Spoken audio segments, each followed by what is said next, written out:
أنفسنا ومن سيئات أعمالنا من يهده الله فلا مضل له ومن يضلله فلا هادي له ونشهد أن لا إله إلا الله وحده لا شريك له ونشهد أن محمدا عبده ورسوله أما بعد فإن خير الحديث كتاب الله وخير الهدي هدي محمد صلى الله عليه وسلم وشر الأمور محدثاتها وكل محدثة بدعة وكل بدعة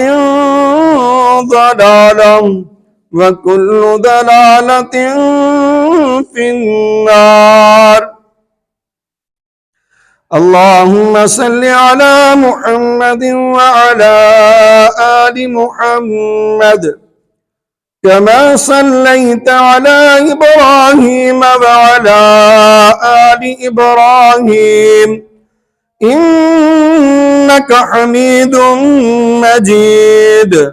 اللهم بارك على محمد وعلى آل محمد كما باركت على إبراهيم وعلى آل إبراهيم إنك حميد مجيد. أعوذ بالله السميع العليم من الشيطان الرجيم. بسم الله الرحمن الرحيم.